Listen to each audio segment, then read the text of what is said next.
자, 여러분 안녕하십니까? 오늘은 WTO 반덤핑 협정에 대해서 공부해 보겠습니다. 지난 시간에 가트 6조, 역시 반덤핑 내용이 규정되어 있는 가트 6조에 대해서는 설명을 했고, 오늘은 반덤핑 협정, WTO 협정에 대해서 설명하겠습니다. 반덤핑 협정만 가지고 큰 돈을 버는 통상 변호사들이 많이 있습니다. 지난 시간에 말씀드린 것과 마찬가지로 반덤핑 협정은 통상을 하는 사람이면은 아마 시간의 반절 이상을 소비해야 되는 그러한 협정입니다. 제일 많이 인용되는 협정이고, 조문도 많고, 그리고 각 조문 하나뿐이 아니라 거기에 써 있는 단어 하나, 표현 하나하나를 가지고 논문이 여러 편씩 나오는 아주 복잡한 협정입니다. 그런데 법률가들이 여러 명 모여서 이 말도 집어넣고 저 말도 집어넣고 저 개념도 포괄해야 되고 하는 과정을 거쳐서 만든 협정이다 보니 문장이 굉장히 길고 복잡해서 여러분이 처음 그 영문, 협정문을 놓고 읽어볼 때에는 무슨 말인지 잘 이해가 안 될 경우가 많을 것입니다. 그래서 그 이해를 돕고자 가급적이면 해당되어 있는 그 영문을 분절해서 잘 나누어서 주술 관계가 명확해지도록 제가 재구성을 해보았습니다.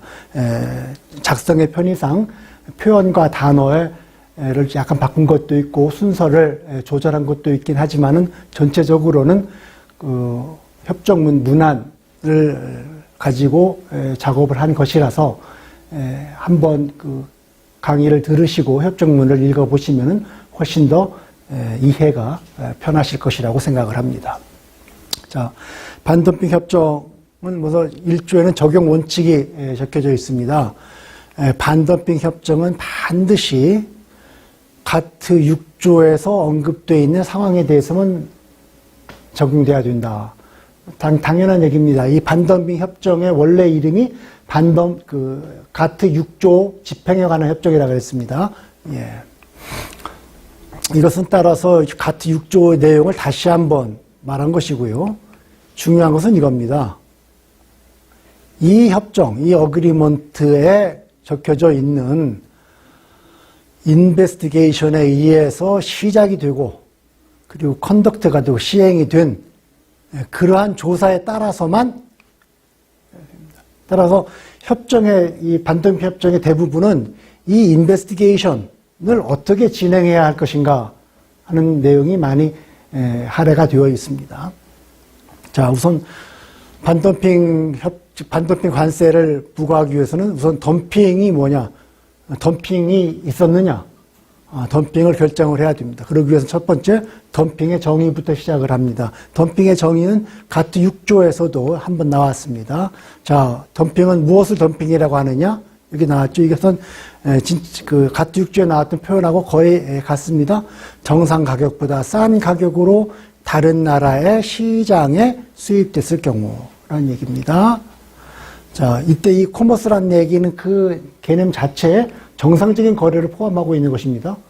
정부 간의 특별한 원조 거래라든지 또는 이해관계가 있는 거래라든지 또는 뭐 국제적인 원조 거래라든지 이런 것은 아니죠. 그러니까 정상적인 거래를 말하는 겁니다. 근데 자, 그렇게 돼 있어야 되는데, 그렇게 수입이 돼 있어야 되는데 조건이 있습니다. 그 수출 가격이, 그 엑스포트 프라이스가 싸야 됩니다. 무엇보다 컴퍼러블 프라이스보다 싸야 됩니다. 어떤 경우에? 오디너리 코스트의 경우에. 즉 똑같은 물건이 정상적으로 팔릴 경우에 가격보다 싸야 됩니다. 예. 자, 라이크 프로덕트는 이제 그 관세를 매기냐 안 매기냐 하는 그 대상이 되는 물건하고 같은 종류 상품일 때고, 그러한 상품이 어떤 수입 시장에 존재할 수도 있지요. 존재할 수도 있는데 그저 특별한 전시 목적으로 한두 대 갖다 놨을 수도 있고, 그렇죠? 그리고 일반적으로 어떤 그 특별한 기호를 가진 사람이 소장 목적으로 몇 개를 가지고 있을 수도 있고 뭐 그렇습니다. 그런 건 안 되고, 여기서 말하는 콘슈미션이라고 하는 것은 적어도 그 나라 시장에서 팔리는 거에 약 한 5% 정도, 그 정도가 돼야지 콘슘션을 위해서 수출하는 나라에서 소비되고 있다 얘기입니다. 다시 한번 설명드리겠습니다. 엑스포트 프라이스라고 하는 것은 어떤 가격 노멀 밸류보다 싸야 됩니다. 근데 여기서 말하는 이 노멀 밸류는 엑스포트하는 시장의 가격이 아니라 그게 수입하려고 하는 나라에 수출된 가격이 아니라 수출하려고 하는 나라의 국내 시장입니다. 그 국내 시장에서 콘슘션을 위해서 팔리는 경우입니다. 이때 말하는 콘슘션이라고 하는 것은 전체 팔리는 양의 한 그래도 5% 이상은 돼야 되지 않느냐 하는 그 정도의 규모는 돼야지 됩니다. 그래야지 그게 오리지널이라고 판정할 수가 있죠. 그 정도는 돼야 되고, 문제가 지금 매기는 것이 자전거면은 자전거와 비슷한 거의 가격이고 그 자전거와 비슷한 거의 콘슘션을 말하는 거지, 느닷없이 오토바이를 갖다 대면 안 된다는 얘기고, 그리고 그것이 정상적인 거래 관계에 있을 때 형성되는 가격이어야 하지 특별한 상업적인 고려를 벗어나는 거래에서 형성되는 가격은 아니어야 한답니다. 그것이 바로 노멀 밸류고 그것이 바로 컴퍼러블 프라이스입니다. 수출되는 가격이 이 가격, 지금 설명드린 이 가격보다 싸서는 안 된다. 더 쉽게 말해서 수입하려고 하는 시장에 파는 가격이, 수출 가격이 너네 국내 가격보다 싸지 마라 이겁니다. 그런 이러한 국내 가격이 없을 수가 있습니다. 아까 같은 6조에도 잠깐 나왔습니다. 국내 가격이 없을 수가 있습니다. 어떤 경우냐? 두 가지 경우가 있는데, 첫 번째는 문제가 되는 것이 자전거였는데, 해픈투비 우연찮게도 그 자전거를 만들기는 하는데 자전거를 팔지는 않습니다. 할 수가 있습니다. 그 수출하려고 하는 나라에서 자전거를 만들긴 하는데 자전거는 소비는 안 돼서 국내 가격이 없답니다. 그럴 수가 있습니다. 라이크 프로덕트에 세일이 없습니다. 세일이 있긴 있는데 오디너리 코스에서는 없을 수가 있습니다. 그럴 수가 있겠죠. 그리고 그 다음에 있기는 있는데 이게 여러 가지 사정으로 인해서 프로퍼한 컴페러스의 그 정상적인 비교, 적당한 비교를 할 수가 없는 상황이 수도 있습니다. 예를 두 개를 들어놨는데요, 협정은. 첫째는 particular market situation입니다. 이 엑스포팅 하려고 하는 나라의 국내 시장의 시장 상황이 이게 조금 파티큘러해서 왜 파티큘러 하느냐, 무엇이 파티큘러 하느냐, 여기에 대해서는 협정은 아무런 언급이 없습니다. 무조건 그 엑스포팅 하려고 하는 나라의 국내 시장이 저 상황이 좀 약간 좀 특이해서 정상적인 비교를 할 수가 없답니다. 그럴 때는 국내 가격하고 비교를 안 해도 됩니다. 또는 도메스틱 시장, 이 수출하려고 하는 나라의 국내 시장에서 팔리긴 팔렸는데, 그게 너무 분량이 몇 개 안 돼서 그 가격이 대표성이 있다고 보기가 어렵습니다. 그러니 정상적인 비교가 어렵습니다. 그럴 경우에, 그렇죠? 그래서 지금 이러한 경우에는 국내 가격이 있을 수 없다고 보고, 그 경우에는 이 덤핑 마진은 수출 가격과 국내 가격, 노멀 밸류를 비교하지 말고, 이 덤핑 마진은 수출 가격과 무엇을 비교하느냐? 그 같은 6조에 나와 있는 거랑 같습니다. 그 비교하려고 하는 라이크 프로덕트, 동종 상품이 제3국에 수출되었을 때의 가격, 제3국 수출 가격이라 그럽니다. 너네 국내 시장에는 이 가격이 없다 하니 그러면은 관세를 매기려고 하는 우리나라 말고 다른 나라에 제3국에 수출되었을 때는 그럼 얼마를 받는데 그 가격을 좀 가져와라 하는 겁니다. 두 번째는 이 가격도 없답니다. 그러면 좋아. 그러면 어쨌거나 해당 물건이 자전거라 그러면 자전거를 만들었을 때 만드는 생산비가 들었을 거 아니냐. 들죠? 그럼 생산비에다가 그걸 팔아야 되니까 파는데 비용이 들 거 아니냐. 셀링 코스트가 들고 일반적인 행정 관리비가 들 테고 어쩔 수 없는 비용이 나갈 수가 있습니다. 그리고 당연히 장사하는 사람이니까 일정 부분의 이윤도 보장을 해야죠. 따라서 이러한 요소를 전부 다 정했을 경우에 그럼 가격이 얼마가 나오느냐. 그 가격과 수출 가격을 비교를 해서 덤핑 마진을 산정할 수가 있습니다. 근데 그러기 위해서는 두 가지의 조건이 성립이 되어야 됩니다. 생산 단가 이하 판매가 있습니다. 자, 국내 시장에서 판매하는 가격 또는 제3국에 수출하는 가격이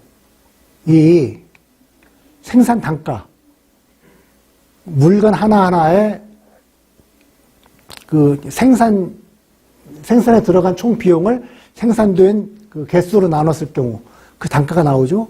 단가에다가 일반적인 행정비용, 판매비용, 일반적인 토탈 비용, 이익을 다 더한 경우 물건이 제대로 받아야 될 가격보다 좀 싼 경우입니다.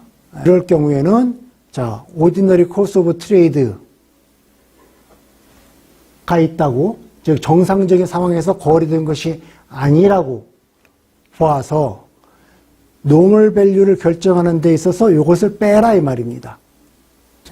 아까는 이거 다 합한 것이 국내 가격이 없을 경우에는 이거 다 합한 거 하고 이거 다 합한 거 그걸 보라 그러지 않았습니까? 예. 그렇죠? 예. 그런데 그때는 덤핑이 어떻게 됩니까? 국내 가격이 이 가격보다 비싸야지, 그래야지 그 차액이 덤핑 마진이 되잖아요. 이것이 오히려 더 크면은 마진이 안 일어난 거 아닙니까? 덤핑이 안 일어난 거니까 당연히 노멀 밸류에서 빼야지요. 계산할 때. 그리고 그것은 오디너리 코스에서 이루어진 것이 아니라고 해서 빼야지요. 그거 당연한 얘기인데요. 이게 남발이 될 경우가 있습니다. 그래서 이 덤핑 관세를 매기려고 하는 수입국한테 방어적인 조치를 하나 취해놨습니다. 조사하는 당국이 1, 2, 3을 결정했을 경우에 한해서 빠지는 겁니다. 무조건 다 빠지는 것이 아닙니다. 그럼 그 빠지는 경우를 봅시다. 자, 이러한 생산 단가에다가 각종 가격을 다 더한 것이 수출 가격보다 비싸. 그러니까 덤핑 마진 계산할 때 당연히 빠져야 됩니다. 네 말이 맞긴 한데 한두 번 그냥 1, 2주일 그렇게 해놓고선 통상 다 빠져버리면은 나더러 덤핑 마진 계산하지 말란 말이냐? 아니다. 적어도 한 6개월이나 1년 동안 이것이 계속 돼 있을 경우에, 그럴 경우에는 정상적인 너네의 생산비와 판매비의 통상적인 그 구조가 우리나라에 수출되는 가격보다 비싼 것이 통례적이구나. 그러니 덤핑이 아니구나. 라고 봐주겠다는 겁니다. 그러니까 이러한 현상이 단기간 일어나는 것이 아니라 상당기간 일어나야 된다는 얘기입니다. 그리고 굉장히 많은 분량에서 일어나야 된다는 겁니다. 물건 몇 개 갖다 놓고 이거 보십시오. 생산 단가에다가 각종 이익 부과한 가격이 당신네 시장에다 수출한 가격보다 높으니까 나 덤핑 안 했습니다. 라고 도망 못 가게 물건 몇 개 가지고 그렇게 말하면 안 되고 굉장히 많은 분량에서 이러한 현상이 일어났어야 된다는 얘기입니다. 그리고 그러한 기간이 합리적인 기간, 이 합리적인 기간이 얼마라고는 설명이 안 되어 있습니다. 그 상당한 그 기간 동안에 모든 들어가 있는 그 코스트를 회복하는데 충분한 가격으로 이루어졌다고 이 오소리티가 판정을 할 경우에 한해서 생산 단가 플러스 각종 비용의 합이 국내 가격보다 높은 경우에는 덤핑이 아니라고 봐주고 덤핑 마진 계산할 때 빼준다는 것입니다. 이거 그냥 보통 이런 세일즈 빌로우 퍼 유니트 코스트 이건 좀 복잡한데 넘어갑시다. 그다음에 지금 그 덤핑인지 아닌지를 판별하기 위해서는 어쩔 수 없이 그 생산자, 수출업자, 수입업자의 장부를 가지고 판정을 해야 됩니다. 보통 조사하는 기간이 1년이 넘습니다. 그 덤핑이 이루어졌다고 하는 과거 시점, 1년이 넘는 그 시점에 구체적으로 어떠한 판매가 어떻게 일어났는지는 타임머신을 타고서 돌아가서 볼 수도 없는 거고, 결국은 회계장부를 보고 판단할 수밖에 없습니다. 그런데 그 생산자가 덤핑을 했다고 이 조사 당국이 의심을 하는 그 생산자가 그저 합리적으로 인정할 수 있는 그 기준에 따라서 정상적으로 회계를 작성했다면은 그 회계를 인정해 주라 이겁니다. 생산자는 정직하게 회계를 작성을 했는데 덤핑 관세를 매기고자 하는 나라에서 그 욕심에 눈이 어두워서, 욕심이 과해서 그 회계를 인정을 안 하고 다른 기준을 갖다 들이댈 수가 있습니다. 그러지 말란 얘기입니다. 여기 나와 있죠. 이러한 비용, 생산에 필요한 비용, 판매에 필요한 제반 비용은 엑스포터나 프로듀서가 기록한 회계에 따라서 캘큘레이트, 계산을 해야 됩니다. 조건이 있습니다. 이러한 그 회계가 in accordance with GAAP입니다. 수출국 정부에서 공개적으로 인정하는, 일반적으로 접수되고 있고 일반적으로 수용되는 정상적인 회계 기준에 따라서 이루어졌다면 그건 인정하라는 얘기입니다. 그리고 그러한 회계가 생산비와 판매비를 합리적으로 반영하고 있다면 그러면 생산자 회계를 인정하라는 얘기입니다. 자, 조사 당국은 그 코스트, 이 비용의 얼로케이션을 적당하다고 인정해 줘라 이 말입니다. 이게 무슨 말인고 하니, 비용은, 생산을 할 때 들어가는 비용이 1년 12달이면은 1년 12달 나누기 365일에서 매일 하루하루 똑같은 액수의 비용이 균일적으로 들어가는 것 아닙니다.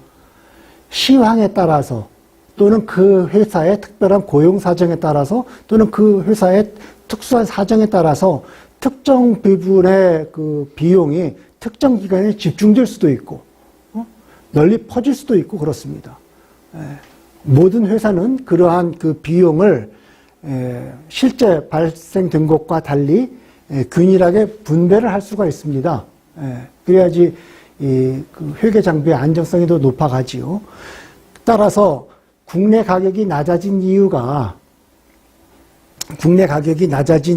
덤핑을 해서 그런 것이 아니라 이 코스트를 균일하게 분배를 하다 보니까 발생한 현상이라고 주장할 수가 있습니다. 그러한 주장을 그 조사 당국은 인정을 하라 이 말입니다. 조건이 있습니다. 그러한 그 비용의 분배가 이러한 특정한 조건에 따라서 이루어졌을 경우에는 고려를 해야 됩니다. 그러한 그 분배 방식을 이번 한 번만, 그 덤핑 조사를 피하기 위해서 이번 한 번만 쓴 것이 아니라 과거서부터 이 엑스포터나 프로듀서나 이런 사람들이 historically utilized, 과거부터 관행적으로 계속 써왔을 겁니다. 어떤 경우에? 자, 예를 들어서 amortization, 감가상각이죠. 감가상각을 하기 위해서 옛날부터 계속 그러한 방법을 써왔다든지, 또는 중요한 자본적인 지출, 또는 어떤 중요한 그 개발 코스트, 이러한 개발 코스트를 고려하기 위해서 이 비용을 특정하게 분배를 옛날부터 해왔다면은, 그러면은 그러한 분배가 정상적이었다는 것을 조사 당국은 인정을 해서 덤핑 여부를 판정을 하라 이야기입니다.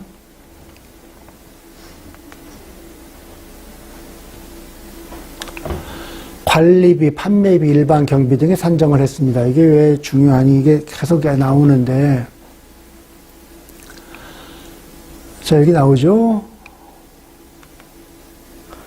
자, 덤핑은 수출 가격하고 노멀 밸류만 비교하면 됩니다. 이 노멀 밸류는 수출하는 나라의 국내 시장에서 통상적인 소비를 위해서 해당되는 물건과 동일한 물건이 정상적인 경로에서 팔릴 가격입니다. 쉽게 말하면 국내 시장 판매 가격. 따라서 국내 시장 판매 가격만 보면 되기 때문에 그 가격 중에 얼마가 이익이고 얼마가 생산 원가고 얼마가 판매에 들어가는 비용이고 얼마가 유통 비용이고 따질 필요가 없고 이것이 그 회계가 어떻게 기록이 됐건 그거 따질 필요 없습니다. 왜 따지냐? 국내 가격이 지금 전부 다 국내 가격이 없는 상황에 따랐습니다. 국내 가격이 없을 경우에는 제3국 수출 가격을 비교를 하든지 아니면 이걸 비교하라 그랬잖아요. 지금 이 얘기를 하는 겁니다. 제3국 수출 가격도 없다니 그러면 너네 생산 코스트는 얼마인데 관리비는 얼마가 나오는데 판매할 때는 얼마가 나오는데 너 이유는 얼마를 매기고 있느냐 이것을 계산을 할 때 그 생산자의 장부, 회계 장부를 웬만하면 믿으라는 얘기고, 예? 회계를 믿으라는 얘기고, 자, 그리고 관리비, 판매비, 일반 경비가 제대로 산출이 된 건지, 이 생산자가 반덤핑 관세를 회피하기 위해서 과장을 했을 수도 있으니까 이것을 계산을 해야 되지 않겠습니까? 그 계산을 할 때 마구잡이로 하지 말고 이러한 요건에 따라서 하시라 이 말입니다. 자, 이러한 ASGP는 shall be based on actual data of production and sales. 생산하고 판매를 한 실제 데이터의 기준을 해야 됩니다. 근데 어떤 sales냐? 여러 번 나옵니다. ordinary course of trade입니다. 우리 이 물건을 사간 것이 우리 회장님 아들 회사이기 때문에 비싸게 팔았습니다. 싸게 줬습니다. 그런 게 아니라 정상적인 경우에 ordinary course에서 당연히 물건은 like product죠. 지금 자전거가 문제인데 오토바이 가격을 가지고 이 오토바이가 정상적으로 팔렸으니까 이 가격인데 그거 아니란 얘기죠. like product입니다. 이 like product는 뒤에 또 많이 나옵니다. 그리고 딴 사람이 판 게 아니라 지금 조사를 받고 있는 그 생산자하고 그 엑스포터가 정상적인 거래에서 동종의 상품을 생산하고 판매한 그 데이터를 가지고 계산을 해야지. 아니, 조사를 받지 않은 없는 사람 그 데이터를 볼 필요가 뭐가 있습니까? 네, 그런 얘기입니다. 이것이 어떠한 사정에 의해서 가능하지 못할 경우가 생기겠죠. 그럴 경우에는 요 ASGP는 산정을 해야 되는데 무엇을 기준으로 산정을 해야 되느냐? 세 가지를 기준으로 해서 산정을 해야 됩니다. 첫째가 수출자하고 생산자가 실제로 부담을 한 액츄얼 어마운트. 내가 이게 어떻게 되는지 나 이거 잘 설명을 못 하겠는데요. 뭐 자료도 없고 잘 못 하겠는데요. 하여간에 저는 이만큼 돈이 들었습니다. 이 사람이 실제로 이 사람에게 초래가 된 실제 비용. 무엇에 관해서 지금 문제가 되고 있는 그 자전거 생산하고 파는 데 있어서 어디서 팔어? 내 국내 시장에서. 그리고 아까는 라이크 프로덕트였잖아요. 근데 지금 이게 없을 수가 있다 그러지 않았습니까? 그럴 경우에는 이걸 보란 얘기입니다. Same general category of product. 지금 우리가 지금 자전거에 관세를 매기냐 마냐 하고 있는데 아까 말했듯이 오토웨이 가격을 가지고 비교하면 안 된다 그랬죠. 자전거는 자전거랑 비교를 해야 됩니다. 자, 그래서 자전거랑 자전거를 비교하려고 보니까 이게 자전거가 없어요. 우리 국내에서는 팔린 게. 자, 그럴 경우에 도메스틱 마켓에서 비교를 해야 되는데 그리고 생산하고 판매된 거 비교해야 되는데 다른 사람이 아닌 조사를 받고 있는 엑스포터 프로듀서가 실제로 부담한 돈을 해야 되는데 아이고 자전거가 없네요. 그럴 때는 same general category. 그래, 두 발 자전거 없어? 그럼 좋아. 세 발 자전거라도 괜찮다. 세 발 자전거 판 거 있냐? 예, 그건 있습니다. 그럼 세 발 자전거로 보자, 이 말입니다. 예. investigation. 지금 반덤핑 조사를 받고 있는 사람이 있습니다. 엑스포트 프로듀서가 있는데, 나는 아니고, 나도 물론 조사를 받고 있는데, 나 말고 다른 엑스포터나 프로듀서도 지금 조사를 받고 있어요. 그 사람, 너 말고 다른 엑스포터나 프로듀서가 실제로 부담한 비용이 있을 거 아니냐. 그 비용을 보면 되잖아. 근데 그 비용이 좀 더 정확하게 계산하기 위해서 단순한 산술 평균이 아니라 가중 평균을 내면은 그럼 가격이 좀 더 정확해질 테니까 그 가격을 가지고 한번 그걸 산정해 보자는 얘기입니다. 예. 자, any other method. 자, 이것도 없고 1번도 없고 2번도 없어요. 그래? 그럼 걱정 마셔. 또 하나 있습니다. any other method를 할 수가 있습니다. 근데 다 조건이 있어요. 네, 조건을 하나 붙여놨습니다. 이 이익을 가지고 장난을 칠까봐, 이익을 굉장히 많이 반영을 시켜서 국내 가격이 높은 것처럼 그렇게 장난을 칠까봐 요 이익이, 자, 보십시오. 통상적으로 실현되는, 누구에 의해서? 다른 사람이요. 다른 엑스포터나 프로듀서면, 여기서 지금 말하는 게 자전거를 합시다. 너 말고 다른 자전거 수출자나 다른 자전거 생산자가 정상적으로 벌어들이는 그러한 수준을 넘지 않는 경우에, 네가 말하는 이익이라고 하니, 그럴 경우에는 다른 메소드도 보겠다입니다. 근데 이제 여기서 말하는 이 프로듀서가 어디서 정상적으로 실현되는 가격이냐면 계속 나옵니다. 나온 거죠. same general category죠.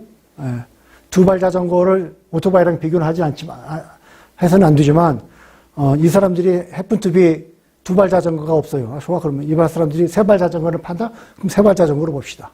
그리고 어디서? 도메스틱 마켓에서. 생산하는 나라, 수출하려고 하고 나는 국내 시장 가격입니다. 예. 모든 그 비교 준거를 국내 시장 가격에다 두는 이유가 왜 그렇죠? 덤핑의 개념 자체가 수입되는 나라에 팔리는 수출 가격 vs 비교 대상이 그 물건을 수출하려고 하는 나라의 국내 가격을 비교하는 겁니다. 그러니까 수출 가격하고 국내 가격이 얼마나 차이가 나느냐 그걸 보기 때문에 비교 대상의 가격은 대개 이 도메스틱 마켓가 계속 나옵니다. 자, 다시 한번 정리할까요? 자, 생산 원가는 아까 말한 대로 생산자의 그 회계를 많이 보라 그랬습니다. 거기다가 또 더해야 되지 않습니까? 일반적인 A, S, G, P를 플러스 생산 원가를 해가지고 그 물건을 만들 때 통상적으로 들어가는 가격을 유추하는 겁니다. 왜냐? 국내 가격이 없다 하니까. 그럼 이제 A, S, G, P가 얼마가 될지 계산을 이제 조사 당국이 해야 되는데 조사 당국이 너무 마음대로 하지 말고 이것에 기초를 해야 됩니다. 뭐냐?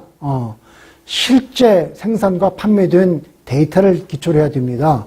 알았어. 그런데 그것이 이미지너리한 그러한 그 거래가 아니라 실제적으로 통상적인 거래에서 일어나는 데이터고 딴 것도 아니고 동종상품에 대해서 일어나는 데이터이고 그리고 조사받는 사람들, 조사받는 엑스포터나 프로듀서가 야기하는 그러한 액추얼 데이터여야 한다는 조건입니다. 이 조건을 충족을 할 경우에 ASGP를 이제 그 조사 당국이 이제 산정을 할 수가 있다는 겁니다. 그런데 이게 불가능할 경우에는 어떻게 합니까? 그럴 경우에는 자, ASGP를 다른 방법을 통해서 계산을 할 수가 있는데 특히 세 가지를 제시를 했습니다. 첫 번째, 실제 엑스포터나 프로듀서가 실제 부담한 비용, 어떤 경우에 동종 상품은 아니더라도 아주 유사한 상품을 국내 시장에서 그리고 그것을 생산하거나 팔 때 실제적으로 부담했던 가격을 기준으로 해라. 그 말이죠. 이거 없는데요? 좋아. 그러면은 조사를 받는 다른 엑스포터나 프로듀서, 그 사람들이 실제적으로 부담을 하는 가격, 그 비용, 그것을 또 산술 평균하면은 왜곡이 있을 수 있으니까 가중 평균하자는 얘기고. 이거 말고도 다른 방법이 또 있을 수가 있어요. 이런 방법이 더 합리적이냐고 제시를 할 경우에는 쓸 수가 있습니다. 근데 그러할 경우에도 조건을 붙였습니다. 너네가 말하는 그 프로피트가 통상적인 프로피트보다 훨씬 더 초과를 하면 안 된다 얘기입니다.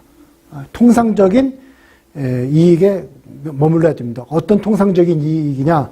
너랑 똑같은 도메스틱 마케트에서 비슷한 물건을 생산하거나 파는 사람들이 통상적으로 실현할 수 있는 그 이익, 그것을 넘지 말아야 된다라는 조건을 붙였습니다. 그 다음에 이제 수출 가격 임의 구성이라 하면, 자, 보십시오. 다시 넘어갑니다. 과거로 갑시다. 덤핑이라 하면은 수출 가격이 노멀 밸류보다 더 싼 경우를 말합니다. 노멀 밸류랑 비교를 해야 되는데, 이 노멀 밸류라는 것은 뭐냐? 같은 상품이 국내에서 수출하려고 하는 나라에 국내에서 얼마나 팔리는가, 그 가격을 본다 그랬습니다. 근데 이러한 국내 가격이 없을 경우에는 두 가지가 있다 그랬죠? 그럴 경우에는 좋다. 첫 번째는 제3국에 수출되는 가격하고 비교를 하든지, 그것이 없으면 또 생산하거나 생산에 들어간 원가를 계산을 해서 비교를 하자고 했습니다. 그래서 이 노멀 밸류가 없을 경우에는 이러한 가격을 비교를 하자고 다 써 있었습니다. 그런데 수출 가격이 이게 잘 안 나올 경우가 있습니다. 보겠습니다. 비교를 해야 되는데 수출 가격이 안 나올 경우가 있습니다.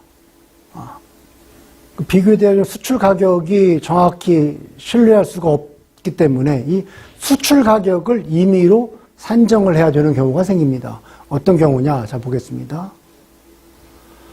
엑스포트 프라이스가 아예 없어요. 또는 믿을만하지 못합니다. 왜냐? 무엇 때문에?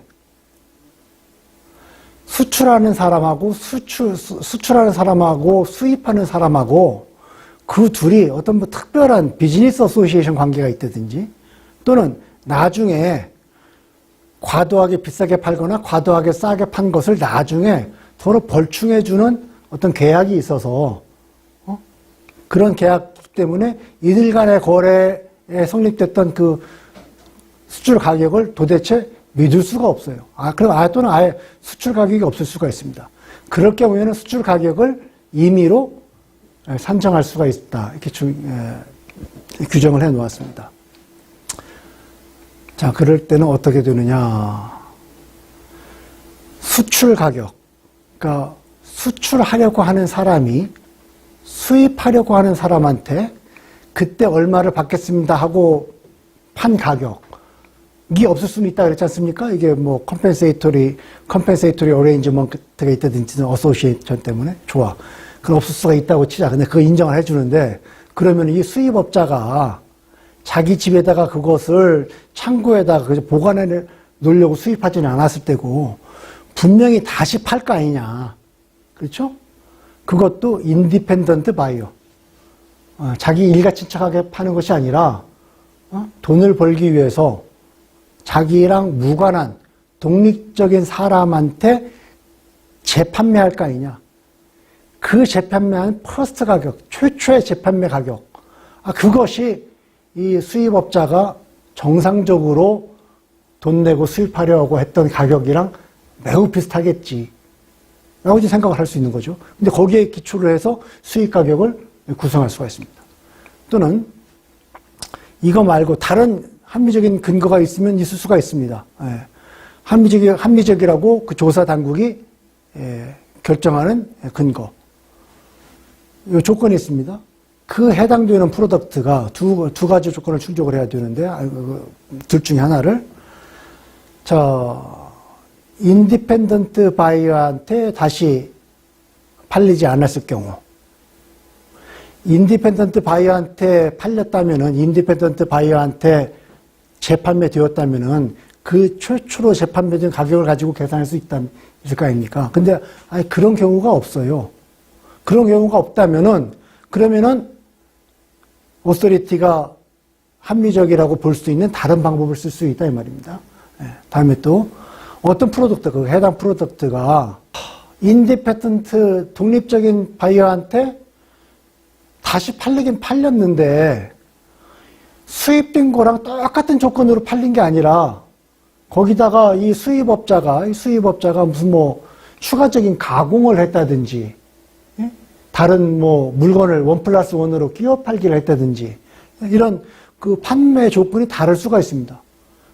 그렇다면은 이 리솔드한 가격이 처음 이 물건을 수입했던 그 가격과 차이가 나는 건 당연하겠죠. 이 같은 조건이 아니니까.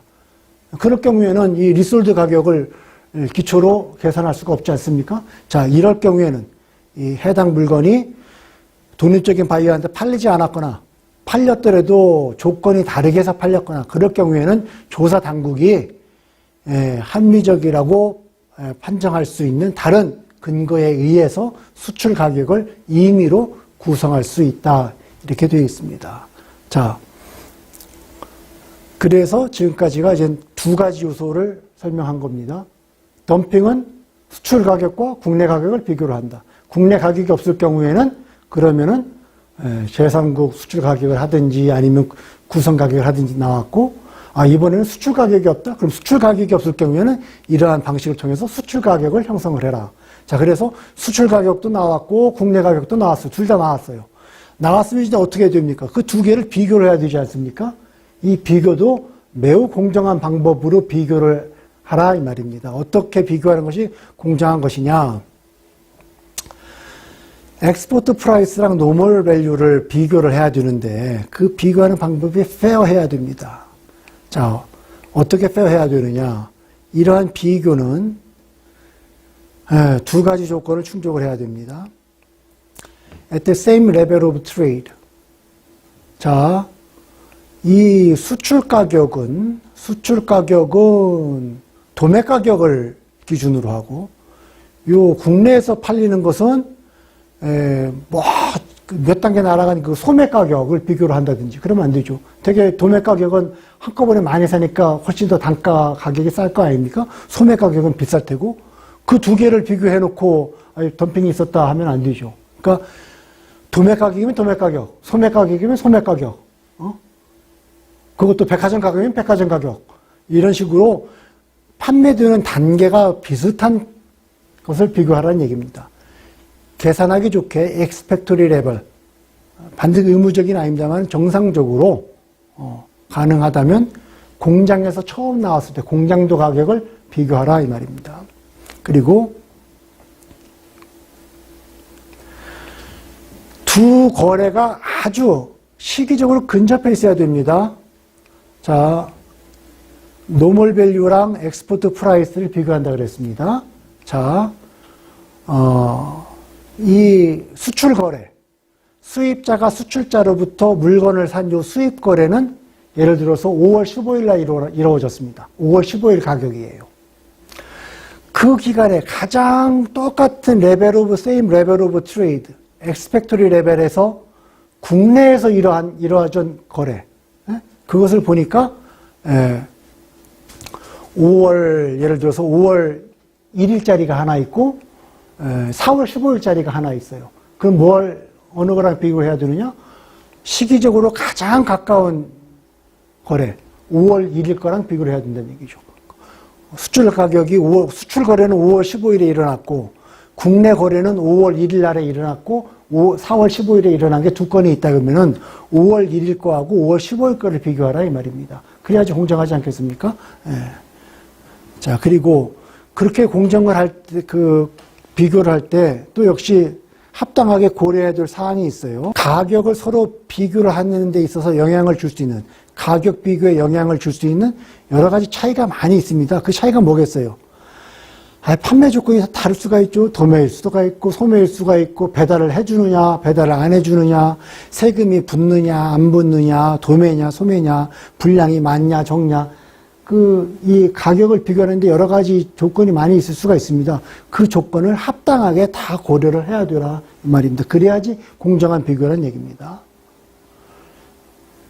자, 수출 가격이 부재할 경우에, 없을 경우에는 수입 및 판매 과정 사이의 비중 및 이윤을 적당하게 고려를 해야 됩니다. 수출 가격하고 국내 가격을 비교를 해야 됩니다. 그런데 이 수출 가격이 없다 그랬어요. 그럴 경우에는 수입을 했을 때, 수입을 하고 판매가 할 때 그 과정에서 여러 가지 비용이 많이 들어가지 않았겠습니까? 국내 운송 가격도 있을 테고, 국내 보사 청구에 집어넣은 것도 되고, 그다음에 관세도 냈을 테고, 관세 수수료도 냈을 테고, 수입하는 순간부터 판매하는 과정 사이에 그때 들어간 비용, 이윤, 이러한 상황도 역시 적정하게 고려를 해야 되는 겁니다. 이것은 대개 다 수출 가격에 포함되는 가격입니다. 따라서 이것을 고려를 하면 수출 가격이 올라가요. 수출 가격이 올라가기 때문에 덤핑으로 판정되지 않을 국내 가격보다 높아질 확률이 더 높습니다. 국내 가격보다 높아지면 덤핑이 아니잖아요. 그다음에 if price comparability has been affected. 자, price comparability를 비교를 했는데 이게 영향을 받았어요. 그럴 경우에는 어떠한 이유로 인해서 이 두 가격을 비교를 하는데 영향을 받는 상황이 발생을 했습니다. 그럴 경우에는 무조건 수출 가격하고 노멀 밸류를 기계적으로 비교를 할 수는 없습니다. 그럴 경우에는 노멀 밸류를 구성을 해야 되는데, 계산을 해야 되는데, 무턱대고 계산을 하는 것이 아니라 레벨 오브 트레이드, 거래 수준, equivalent to, 동일한 거래 수준, 무엇과? 엑스포트 프라이스를 구성을 했을 거 아닙니까? 계산했을 거 아닙니까? 요 수출 가격을 계산했을 때 사용했던 그 수준의 거래 수준하고 똑같은 수준에서 형성되는 노멀 밸류 하고 엑스포트 밸류랑 비교를 하라 이 말입니다. 이게 그 거래 수준이 같아야지 가격 비교가 가능할 거 아닙니까? 그러니까 둘 다 지금 엑스포트 가격도 없어가지고 이것도 인위적으로 계산을 해야 되고 노멀 밸류도 없어가지고 인위적으로 계산을 해야 되는 상황인데 그럴 경우에는 엑스포트 가격을 계산했던 수준의 거래 수준 그것과 동일한 수준에서의 노멀 밸류를 계산을 하라는 얘기입니다. 자, 이어서 환율 보겠습니다. 환율이 왜 중요하느냐? 수출이 개입되어 있기 때문에 그렇습니다. 수출이 개입되어 있으면 당연히 수출하는 나라의 화폐와 수입하는 나라의 화폐가 다르기 때문에 결국은 내게 되는 제3화폐가 필요하지요. 대개 달러이겠습니다. 그럼 그 달러를 이제 국내 가격, 수출 가격 계산을 할 때 당연히 환산을 해야 되기 때문에 환율이 개입이 됩니다. 자, 프라이스를 비교를 할 때에는 공정하게 해야 된다 그랬습니다. 그런데 이 프라이스라고 하는 것은 환율에 의해서 영향을 받기 때문에 환율을 고려를 해야 됩니다. 자, 이 프라이스를 비교를 함에 있어서 환율을 동일한 화폐로 환율을 컨버전, 전환할 환산할 필요성이 생겼을 경우에는 환율을 적용을 해야 되는데 판매하는 나라의 환율, 수출 계약이 일어났으면 수출 계약, 그 다음에 국내 가격이면 국내 거래가 일어났을 때 그 날짜의 환율을 쓰라는 이야기입니다. 수출 거래는 오늘 일어났는데 오늘자 환율을 쓰지 않고 어제자 환율을 쓸 이유가 없다는 얘기입니다. 그래서 반드시 판매가 이루어진 그날의 환율을 쓰라는 얘기입니다. 선물 거래일 경우에는 선물 거래에 적용된 환율을 쓰라고 규정이 되어 있습니다.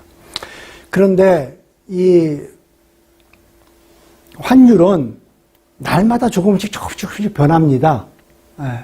그러한 그 정상적인 환율의 변동, 그것은 좀 무시해도 계산할 때 있어서 무시해도 된다고 재량권을 주었습니다.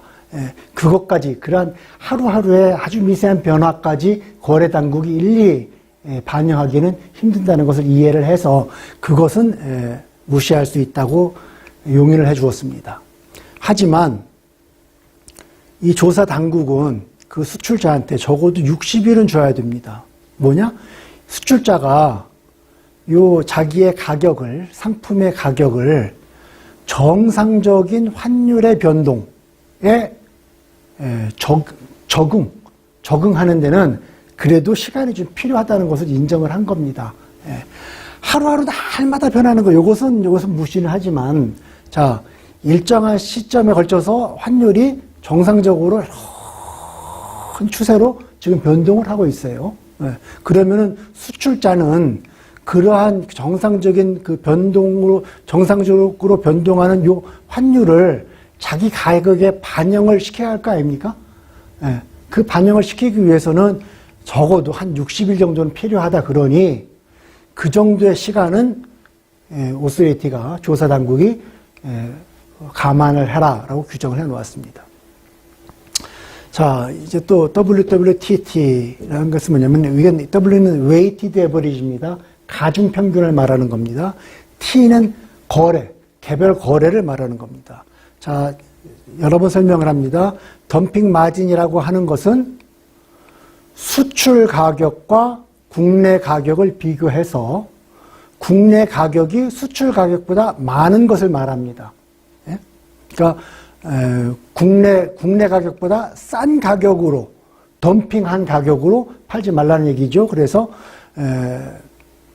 이 덤핑이라고 하면 수출 가격이 국내 가격보다 어느 정도나 싸냐, 그것을 얘기를 합니다. 그러기 위해서는 가격을 비교를 해야 된다 그랬습니다.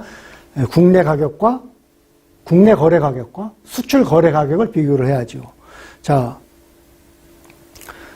그 덤핑이라고 하는 덤핑 조사를 하면은 어느 특정 날짜, 특정 시간에 이루어졌던 거래 한 번을 가지고 판정하지 않습니다. 대개 조사를 개시하는 날짜를 기준으로 해서 과거 1년 동안, 과거 1년 반 동안 이루어졌던 모든 수출 거래, 과거 1년 동안, 과거 1년 반 동안 이루어졌던 모든 국내 판매 거래, 이것을 비교를 하는 겁니다. 그 수출 거래, 1년 또는 1년 반 동안의 수출 거래 수백 건, 같은 기간에 이루어졌던 국내 거래 가격 수백 건을 비교를 하는데, 그 비교 방법이 뭘 비교를 하느냐? Weighted Average. 국내 거래 가격의 가중평균. 가중평균이 무엇인지는 알지요? 단가 곱하기 물건의 판매량을 곱하고 물건의 판매량으로 나눈 거예요. 그러니까, 물건의 그 100개 판 가격하고 10개 판 가격을 똑같이 더해가지고 2분의 1로 한 것이 아니라 100개 판 것은 100개 판 것만큼 더 많이 반영을 하고 1개 판 것은 더 적게 반영하고, 그건 국내 가격, 국내 가격의 웨이티드 에버리지랑 엑스포트, 수출 거래 가격의 웨이티드 에버리지랑 이 WW를 비교하라는 얘기입니다. 그래야지 그 비교가 공정해진다는 것이죠. 근데 어떠한 사정이 있어가지고 이 그러니까 에버리지 엑스포트 가격과 에버리지 국내 가격을 비교할 수 없는 경우가 생깁니다.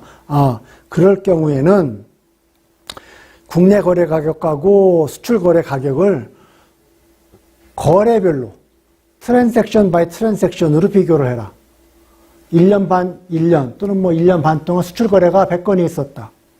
그 100건의 거래를 국내 가격이 몇 건 있어요? 국내 거래는 한 70건 있었습니다. 그래요? 그러면 100건 건건이 하고 국내 거래 가격 70건 건건을 비교하라는 얘기입니다. 그 날짜가 다 다른데요. 가장 근접한 날짜에 이루어졌던 것끼리. 그렇죠. 여기 이쪽은 100개고 이쪽은 70개면은 1대1 대응은 안 되지 않습니까? 그러니까 거래 가격하고 비교를 하는데, 아까 그 전에 나왔을 겁니다. 가장 근접한 날짜에 이루어진 거래를 같이 비교해라. 이것을 보고 TT 비교라고 합니다. 그래서 가격 비교는 WW를 비교를 하든지 아니면 TT를 비교를 하든지. 그런데 어떤 경우에 W를 T하고 비교할 수가 있습니다.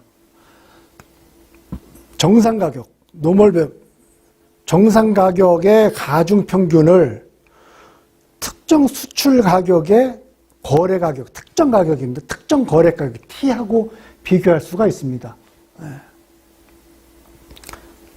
개별 수출 거래가로 비교를 합니다.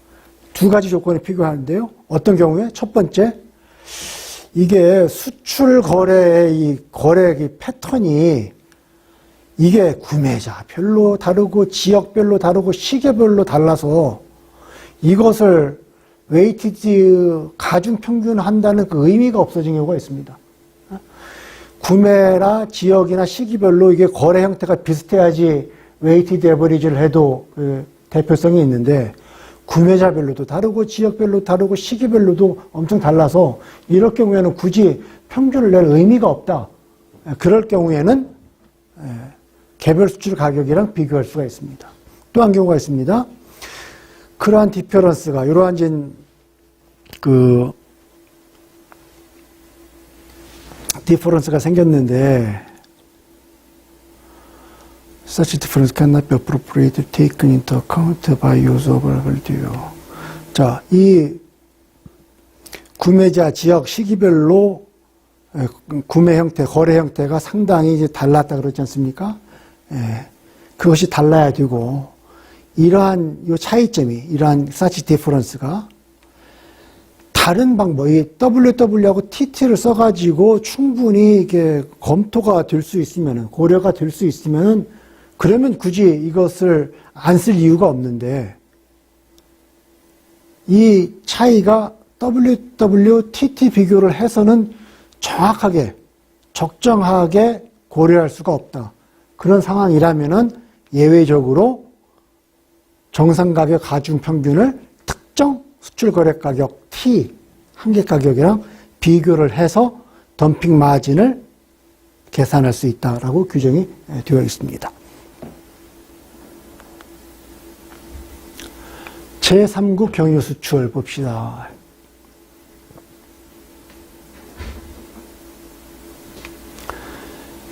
자, 여러 번 말합니다. 수출 가격하고 국내 가격하고 비교를 해야 됩니다. 그런데 수출 가격이라고 하면 수출하는 나라에서 수입하는 나라로, 수출하는 나라에서 수입하는 나라로 직접 운송이 되겠죠, 대개.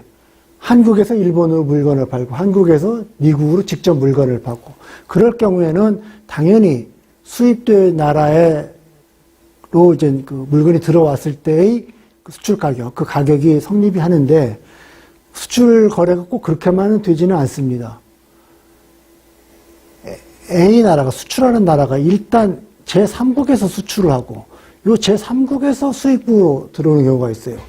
경유를 해서 들어온다는 얘기입니다. 그러니까 중간 나라를 경유를 해가지고 수입이 됐을 경우에, 그럴 경우에 엑스포트 프라이스는 어떻게 계산을 해야 되느냐. 그럴 경우에 그때의 수출 가격은 어디랑 비교를 하느냐? 비교가 되는 노멀 밸류는 뭐가 돼야 되느냐? 이 경유한 나라의 컴퍼러블 프라이스입니다. 오리진, 이 물건이 수출되기 시작한 나라의 그 가격이 아닙니다. 자, 무슨 말인가 하니, 자, 자전거예요. 자전거를 한 나라가 만들어서, 열심히 만들어서 제3국에 수출을 했고, 제3국에서 다시 여기 수입국으로 들어왔어요. 근데 이 수입국이 봤을 때, 이 수출국이 만들어서 제3국에서 팔고 그것이 다시 우리나라로 수입되어 온 그 자전거가 우리나라, 이 수입국의 자전거 산업에 피해를 주고 있다. 덤핑을 해서. 그럴 경우에 조사를 들어갔는데 그러면은 그 수입 가격, 그 수출 가격을 국내 가격이랑 비교를 해야 되는데 이건 물건을 만든 나라는 여기고 수출을 한 나라는 여긴데 그러면은 이 나라의 국내 가격하고 비교를 해야 되는 거예요. 이 나라의 국내 가격하고 비교를 해야 되는 거예요. 이 나라의 국내 가격하고 비교를 하라는 얘기입니다. 오리진 컨트리가 아니라. 물건을 여기서 만들었는데요. 예.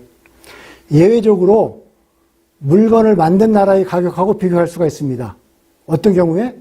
이 제3국의 물건을 수출해서 다시 들어오긴 했는데 아무런 추가적인 상업적인 행위가 일어난 게 아니라 단순히 그저 환정만 했을 뿐이에요. 그럴 경우에는 이 제3국 가격이라는 건 의미가 없죠.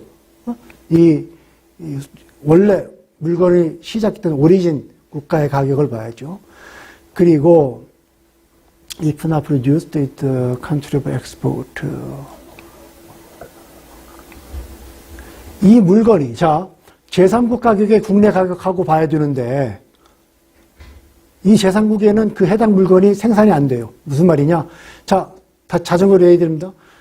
이 나라 수출하는 나라가 자전거를 만들어서 제3국에 수출을 했고 제3국에서 다시 이 반도핑 관세를 매기려고 하는 수입국에 수출이 됐는데 그 수입 가격을 이 나라의 제3국의 국내 가격과 비교를 하려고 보니 아이고 제3국에서는 요 자전거를 만들지를 않네요. 그럴 경우에는 오리진 국가의 가격이랑 비교를 해야 됩니다. 또 경우가 있습니다. Country of Export, 요 제3국의 국내 가격도 없어요. 그렇다고 달리 비교할 만한 가격도 없어요. 그럴 경우에는 이 오리진 국가의 가격이랑 비교를 하라 이 말입니다. 자, 이해가 되셨습니까? 자, 동종상품, 지금까지 계속 동종상품이라는 말이 많이 나옵니다. 이게 계속 그 자전거가 나오는데요. 개념적으로 자전거라 그러면 전 세계 모든 자전거가 다 똑같냐? 그렇지 않습니다. 자전거에는 마운틴 바이크가 있을 수가 있고 사이클 자전거가 있을 수가 있고 사이클에도 바퀴가 아주 얇은 경주용 사이클이 있을 수가 있고 실내에서 우리 벨로드롬이라 그러죠. 벨로드롬에서 쓰는 자전거일 수도 있고 우리 어머니들이 시장 갈 때 장 볼 때 쓰는 그런 자전거가 짐 싣는 자전거가 있을 수 있는가 하면은 아주 커다란 아저씨가 본격적으로 짐을 배달하기 위해서 쓰는 그런 짐 자전거가 있을 수가 있습니다. 그러니까 자전거라고 해서 다 똑같은 자전거가 아니죠. 그러면은 지금 관세를 매기느냐 마느냐 하는 그 물건이 어떤 자전거냐, 그리고 그 자전거하고 동일한 동종 자전거가 뭐가 있느냐를 구별을 해야 됩니다. 예를 들어서 지금 관세를 매기느냐 마느냐 하는 자전거는 사이클 자전거고, 그리고 일반 시장에서 인식되어 오기로 마운틴 바이크, 산에서 타는 자전거하고 도로용 자전거는 구매자도 다르고 생산자도 다르고 소비하는 행태도 다르고 전혀 별개로 사용되는 것이라 하면, 그러면은 설사 이 도로용 자전거에서 덤핑 행위가 일어났다 할지라도 그 덤핑으로 인해서 마운틴 바이크 산업에 피해가 초래되지는 않을 것 아닙니까? 그러니까 이 동종 상품을 어떻게 정의하느냐, 이게 아주 중요합니다. 그래서 동종 상품이라고 하면 해서 이 협정에는 그 정의를 해 놓았는데 그 정의가 거의 동어 반복 수준이라 이게 많은 그 시비가 일어납니다. 동종 상품이라고 하면 동일해야 돼요. 아이덴티컬해야 됩니다.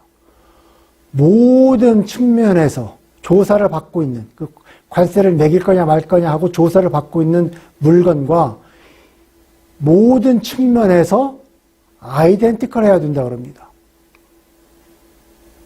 그럼 세상에 이런 물건이 어디 있냐 이랬어요. 그 조사 대상 그 동종 상품을 되도록이면 좁히려고 하는 것은 이 수출업자입니다. 그 반덤핑 관세를 부담을 해야 되는, 또는 수입업자입니다. 그 사람은 동종 상품의 범위를 되도록이면 좁게 하려고 그러겠죠. 경주 자전거라고 해서 다 똑같은 자전거가 아닙니다. 핸들이 옆으로 달린 거랑 핸들이 아래로 달린 거랑 그건 또 다릅니다. 라고도 얘기할 수 있죠. 모든 측면에 대해서 다 똑같다 그랬으니까 핸들이 옆으로 달린 거와 핸들이 아래로 달린 것은 그것은 아이덴티컬하지 않으니까 동종 상품이 아닐 수가 있습니다. 라고 시비할 수도 있겠죠. 하지만 또 이 조사 대상을 좀 더 넓히려고 하는 사람은 자전거라 하면 두발 자전거랑 세발 자전거는 다르다는 건 이해를 하겠는데, 아니 어떻게 손잡이가 옆으로 달린 거랑 아래로 달린 것이 그것이 동등하지 않다고 주장할 수가 있느냐. 그렇게 따지면 세상에 똑같은 물건이 어디 있느냐. 결국 앞바퀴 위에 핸들을 앞바퀴를 조향할 수 있는 수단이 달려 있으면은 그 모양이 옆으로 된 거건 아래로 된 거건 결국은 핸들이니까 아이덴티컬한 거 아니냐라고 항변할 수가 있겠죠. 그래서 이 라이크 프로덕트의 범위를 둘러싸고 흔히 조사를 할 때 치열한 공방이 이루어지게 됩니다. 이 반덤핑 협정은 말씀드렸듯이 너무 포괄적으로 정의를 해놔서 큰 도움은 안 됩니다. 이런 조사 대상 풀며 없으면 또 어떤 것을 동종상품이라고 볼 수 있느냐? 어나더 프로덕트예요. 모든 것이 똑같지는 않더라도 어나더 프로덕트입니다. 조사를 받고 있는 상품하고 아주 비슷한 성격의 상품입니다. 자, 그렇게 되면 이것은 범위를 너무 넓혀놨습니다. 위에 것은 범위를 아주 좁게 좁혀놨죠. 이것은 아주 넓게 넓혀놨어요. 자, 보세요. 조사를 받고 있는 상품과 아주 비슷하게 리젠블하다 그러지 않았습니까? 그러한 성격을 가지고 있으면 모두 다가 라이크 프로덕트라면서요. 자, 그러니 2발 자전거나 3발 자전거나 앉아서 타는 자전거나 누워서 타는 자전거나 뭐가 다릅니까? 그거 다 전부 다 놀려고 하는 거죠. 운동하려고 하는 거죠. 발의 힘을 빌려가지고 움직이는 거죠. 그러니까 아주 클로스리 리셈블링 됐네요. 그런 성격을 다 가지고 있지 않습니까? 라고 주장할 수가 있죠. 그러니까 두 번째 조항을 적용을 하면은 동종상품의 범위가 굉장히 넓어지고 위에 걸 적용을 하면은 아주 좁아지고 하는 문제가 있습니다. 자, 여기까지가 보겠습니다. 자, 다시 한번 정리합니다. 덤핑이라고 하면 수출 가격과 국내 가격을 비교를 하는 겁니다. 그러기 위해서 수출 가격이 무엇냐? 라는 게 정의가 되어 있고, 국내 가격 또는 그 노멀 가격 또는 기타 비교할 수 있는 가격이 무엇냐? 여기서 상당히 그 많은 조문을 할애를 해서 정의를 해놨습니다. 그래서 그 두 가지 가격이 결정이 됐으면 비교를 해야 되는데 그 비교하는 방법에 대해서 지금까지 설명을 했습니다. 아주 공정하게 비교를 해야 된다 그랬습니다. 그럼 비교까지 다 해서 덤핑인 것이 확인이 됐습니다. 그러면 반덤핑 가격에서 매길 수 있느냐? 그렇지 않습니다. 다시 처음으로 넘어가면은 그러한 덤핑으로 인해서 내 산업에 피해가 초래되었거나 초래될 위험이 있거나 할 경우에 반덤핑 관세를 매긴다 그랬습니다. 이것은 지금 두 번째 중요한 핵심적인 조항입니다. 덤핑이 있었느냐 없었느냐 여부. 지금까지는 덤핑의 여부를 봤습니다. 지금부터는 그 덤핑으로 인해서 피해가 발생했느냐 안 했느냐. 피해는 무엇을 말하느냐. 그것을 보는 것입니다. 그러면은 다음 시간부터는 요 피해 결정 부분부터 해서 강의를 진행하도록 하겠습니다. 오늘은 여기까지 하겠습니다. 감사합니다.